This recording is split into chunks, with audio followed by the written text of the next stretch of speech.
Olá pessoal, aqui é a Bárbara Centelhas da Agrimet. Estamos de volta com mais uma edição do ClimaCast, agora na visão mensal, trazendo não só a previsão do tempo, mas também as projeções climáticas para os próximos meses. Bom, pessoal, antes da gente começar falando especificamente das projeções climáticas, que é o objetivo central desse vídeo, a ideia aqui também é trazer a previsão do tempo, até porque ao longo aí do final da semana e início da próxima, nós temos algumas movimentações ocorrendo no estado do Rio Grande do Sul. Então vamos passar primeiro pela previsão do tempo e depois a gente encaminha para a parte das projeções climáticas. Falando aqui da previsão do tempo, nós observamos que os próximos 2 dias, o mapa da esquerda e o mapa central, que é a previsão do dia 18 de setembro e do dia 19 de setembro, nós vemos que a predominância no estado é um cenário de estabilidade, ou seja, sem previsões de chuva. Esse cenário começa a mudar a partir do dia 20 de setembro, onde a chuva avança ali do Uruguai em direção à porção sul do estado, com volumes ainda que baixos, né? A gente está falando aí de chuvas de 1 a 7, 9 milímetros, chegando no máximo a 10 milímetros, mas a gente já vê um avanço, o início de uma frente fria. E a chuva realmente se intensifica a partir do domingo, dia 21 de setembro. No domingo, a gente já pode esperar na porção centro-sul do estado chuvas intensas, acima dos 30, 40 milímetros, algumas regiões já chegando próximo aos 70 milímetros.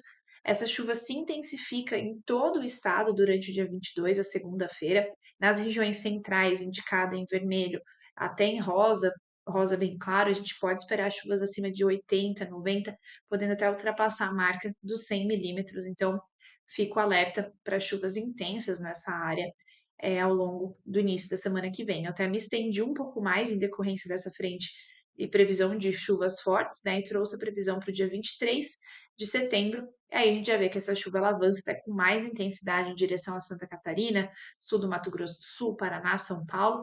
E o que tem de chuva previsto para o dia 23 fica restrito à porção norte do estado, já em volumes menos intensos de chuvas de 10 a 30 milímetros. Já em relação à temperatura, a temperatura não trouxe dos próximos dias, porque ela vai continuar muito semelhante ao que nós observamos na atualização da segunda-feira. A gente está falando aí de temperaturas mínimas que oscilam aí entre 14 e 18 graus Celsius, as máximas se elevando, né, principalmente na porção noroeste do estado, onde a gente pode ter temperaturas acima até de 28, 30 graus Celsius.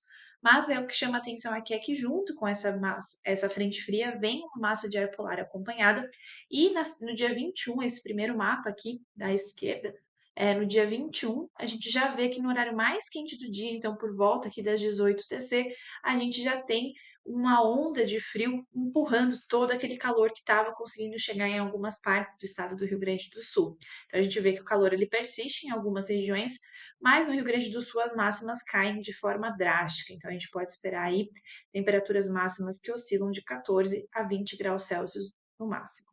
No dia 22, no horário mais frio do dia, desculpa, na madrugada, nós já vemos uma queda abrupta das temperaturas. Existem ainda algumas regiões que ficam com temperaturas entre 12 a 16 graus Celsius, mas a gente já observa que em áreas de serra e na porção sul do estado, a gente já pode ter temperaturas abaixo dos 12 e até dos 10 graus Celsius. Isso se intensifica na madrugada do dia 23, onde a gente pode ver que algumas áreas aqui na região da Serra Gaúcha, né, no nordeste do estado, pode ter temperaturas até abaixo dos 6 graus, ficando aqui de 2 a 6, ou seja, podendo provocar episódios de geada mais tardias nessas regiões, tá bem? Bom, agora que a gente falou um pouquinho da previsão do tempo, vamos seguir com o nosso planejamento de monitorar condições de El Niño, oscilação sul e das projeções climáticas. Começando falando do El Niño, oscilação sul, a gente faz esse acompanhamento ao longo aí das atualizações do NOAA, né, que é a Agência Nacional de Análises Oceânicas e Atmosféricas dos Estados Unidos, eles mostraram para nós aqui que o trimestre de junho, julho e agosto fechou com uma anomalia de menos 0,2, ou seja, ainda estamos dentro de um cenário de neutralidade.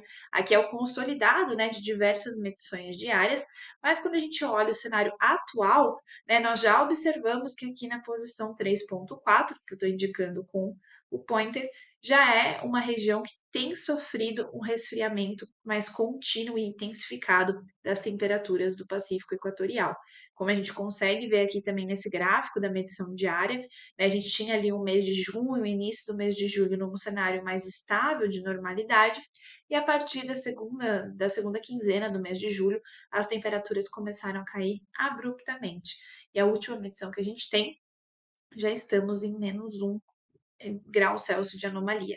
Claro que isso não é o suficiente para a classificação da Laninha, né? A gente sempre tem que tomar muito cuidado com esse tipo de afirmação, mas nós estamos caminhando com os modelos projetando possibilidade de começar a ter pelo menos alguns meses com o Pacífico no consolidado dessas anomalias, o Pacífico mais frio do que ele está agora, né? Ultrapassando essa marca do -0,5 grau, que eu estou indicando aqui com o pointer no mapa, no gráfico do SMWF, do modelo europeu, e aqui também indicado de forma pontilhada no gráfico do modelo americano.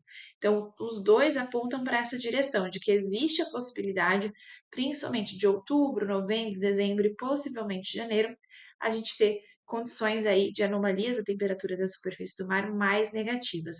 Se isso vai ser o suficiente, né? Vai persistir por tempo suficiente para classificar uma laninha, né, nem que seja de baixa intensidade, ainda é muito cedo, mas alguns pesquisadores já começam a apontar para essa probabilidade. Né? A gente vê aqui na análise do IRI, da Universidade de Colômbia, no início de agosto, que a análise com o aval dos pesquisadores, né, com o input dos pesquisadores, a gente vê que outubro, novembro e dezembro tem probabilidades maiores, eles apostam em probabilidades maiores das anomalias superarem esse marco de -0,5 grau Celsius, do que de ficar numa neutralidade. Mas nós vemos que isso perdura por no máximo 3, 4 meses aqui, né? Se a gente pensar que em janeiro estamos nesse páreo duro entre neutralidade e laninha.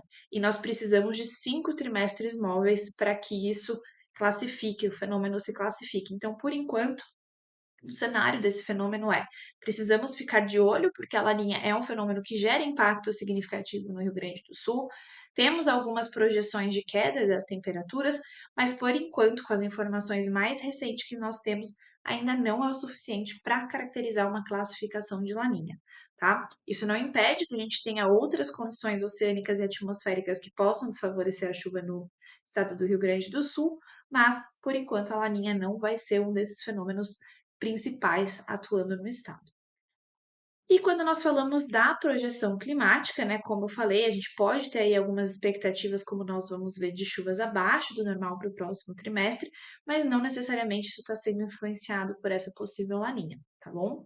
Então, quando a gente olha a projeção para o trimestre outubro, novembro, dezembro, tanto do modelo europeu, que é esse modelo aqui à esquerda, quanto do modelo americano, que é o modelo à direita, nós vemos que, concentrando aqui no estado do Rio Grande do Sul, focando aqui, nós vemos que existe possibilidade da gente ter chuvas se comportando abaixo da média, em média aí de 10 a 50 milímetros abaixo do que se espera acumular ao longo de todo esse trimestre.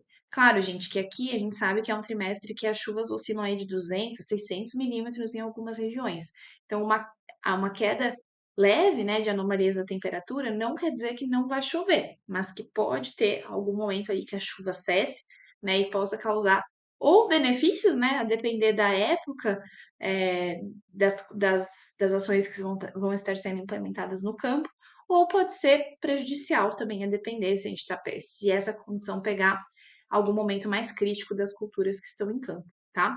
Mas existe essa possibilidade aí da gente ter chuvas levemente abaixo do normal no estado do Rio Grande do Sul, enquanto que as temperaturas elas vão persistir com cenários aí de anomalias positivas, né? Então, a tendência é que as temperaturas médias do ar fiquem acima do normal. Isso não impede que ocorra ondas de frio, como essa que está prevista, que eu apresentei agora no início dessa nossa conversa, mas, na média geral, os modelos estimam que as temperaturas fiquem acima do normal.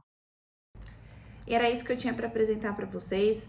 Espero que essas informações tenham sido úteis. Continuem acompanhando o ClimaCast semanal, assim como as previsões do tempo disponíveis no Smartscope. E nos vemos no mês que vem. Até mais!